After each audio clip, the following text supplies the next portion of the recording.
Hey, what's up? So today we're gonna talk about that Loki episode. I know you watched it. You haven't watched it?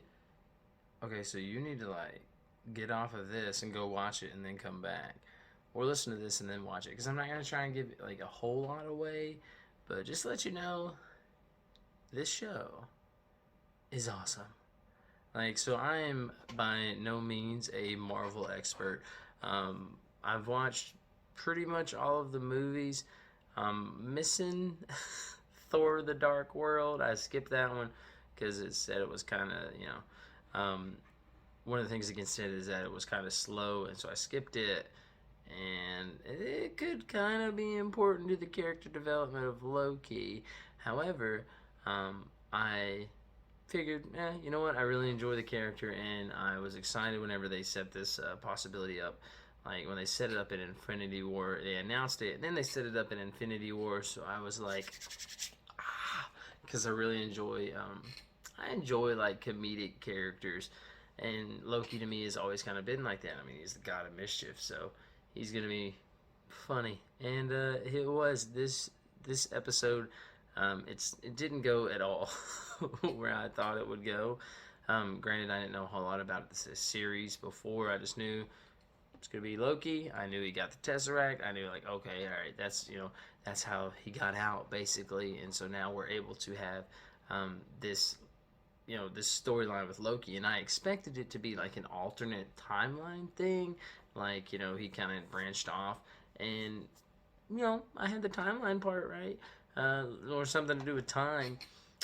There is he does in fact he takes the Tesseract, right, and then he just so before we get into spoiler territory, right, because I don't want to explain anything that might be. I mean, it's all spoilers if you haven't seen it, right? Just no major spoilers.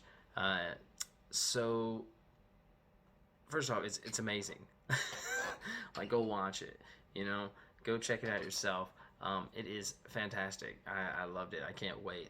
It's 50 minutes long, and I thought it was only 20 minutes because everything was so engaging. The writing is fantastic. Everyone who's in it does great. Owen Wilson is in there as Agent Mobius. He's pretty funny too, which I mean I've always liked Owen Wilson. So just the dynamic, between those two, it's pretty awesome. So what happens is Loki gets taken, or I'm sorry, Loki gets teleported by the Tesseract into the desert, Mobia Desert, I think, and then you know he immediately, almost within 30 seconds, gets caught by the Time Variance Authority, and what they do, which I had no idea, and I don't know how comic accurate it is, but they basically just watch time. They're timekeepers in my head, or time cops, in any sort of variation, which this Loki is, because mind you, Loki, the first Loki, he dies in Infinity War, so this Loki is an anomaly, a variant as they call it, and so he goes through this little they catch him, and it's hilarious, the way they manipulate time in the show, you can tell whenever a show doesn't have I guess movie quality CGI, right? Well, or even just the art behind it, just how everything looks. This looks like a Marvel movie, everything looks crisp, everything looks pretty good. Um, I don't think there were any moments where I was like, ugh, that's some bad CGI, except for the mouthpiece over Infinity War, but that was the only glaring thing where I was like, ugh. But everything else aged really well. And I mean, obviously, the show looks really good.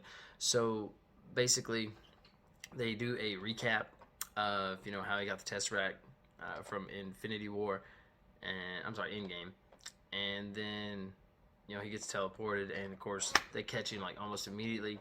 They set up this little time grenade that resets that area, and then they basically seize him. They make him sign that this is everything that he's written. There's a lot of little jokes during his processing that is freaking hilarious. The vapor you gotta watch it, man. There's so much. It's like one of those things that like I could rewatch with someone and still enjoy it, if not enjoy it more the second time I watch it. Because now I'm gonna be looking, for little details. But there's just hilarious things, and they kind of establish real quick that like they don't care about variants, like they're gonna eliminate you like if you're a variant, and that's definitely what happens to one guy. So it sort of like sets the tone. But Loki, like the whole time, is just like butting heads with everybody. He's like, if you dare cross me, and then of course he gets put in his place, and like time after time, but he's still like, don't mess with me. And then during his trial, he's guilty of being a variant. So they plan on just dusting him, taking care of him and resetting him is what they call it. But then Agent Mobius steps in. And he's like, wait, well, they do this little, of course, him and the judge, like, they don't communicate to the audience, like, what they're doing, but, it's like, oh, if you're thinking what I think you are, like, hey, darn right I am. And so what it is Agent Mobius wants Loki's help.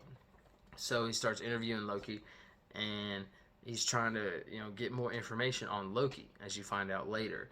And so he shows him, like, little parts of his life, and basically, what had happened up to the Avengers, and then also in the Thor Dark World, where he accidentally got his mom killed, and like that's when like Loki kind of breaks a little bit. He starts to crack, and then he tries to escape. There's a diversion for a second, and then he escapes. And then once he escapes, he goes into like the evidence locker basically, and he threatens a guy. It's hilarious because he threatens him to gut him like a fish, and the dude's like, what's a fish? Like, I've never seen a fish, I've lived at my desk my whole life. It's just hilarious. Like, look, stuff like that, where it's just golden. And so he finds, he gets in the Tesseract, and it's like just in this drawer, just chilling in a drawer, not locked up or nothing, just in a drawer. And in the drawer, there's like a whole bunch of Infinity Stones. And so Loki's just like, oh, like, because that was whole like 2012's Loki, right? Because this is who we're following. We're not following the Loki that like we got to know over all the the other movies. Like we're following 2012 Loki, and that Loki is all about power. He's trying to roll over people, and he thinks he can use the Infinity Stones to do that. And then once he sees his drawer of Infinity Stones, he's like, oh, well. And then he winds up going back into the kind of like interview room that he was in, and he watches kind of like the greatest hits of his life, and he sees him and Thor, where he sees his mom die, sees Odin die, and he sees him and Thor, kind of being chummy brothers, and then he eventually sees his death, and then he's like, well, he breaks down a little bit, and then Mobius finds him. And then it's like, I can't go back, can I? Mobius is like, nah, dog, you can't. But I can offer you something. And then lo and behold, it come to find out earlier, it was kind of introduced that a time variant was killing people, or was killing the time cops. It kept getting away from them. And it was almost like he was setting traps for them and then killing them. And then, it's revealed at the end of the episode that it's Loki. What? So, yeah. He's going to go hunt himself a bad version. So, if this winds up being like just, like a flip, and it winds up not being Loki, because they don't show his face, it's covered. I'm okay with that. But then at the same time, if we get these time variants of like different like villains or different heroes, like, can we have that? Can we get a couple in here, like, for the sake of it? Because the way that the time works in like the show is just crazy, and it's pretty fun. I think it, like, anytime you introduce time travel, all these possibilities. Like, I don't know, did you see like Legends of Tomorrow and you were like, hey, I like that concept? I'm just kidding. Time travel's a concept, But let me know what you thought about the episode down in the comments down below. And if you think I should keep like following these up and what I'm missing, like what do you want me to include about these? What do you want me to talk about? Do you want me to spoil it more? Because I will. I just want to keep it kind of light because I want you to go watch the show and I want you to enjoy it. Because we gotta wait like another week or so before another one comes out. Like, what kind of streaming service does that? It's like the norm, but it's awful. Okay, but yeah, let me know in the comments down below. Thanks. Have a good one.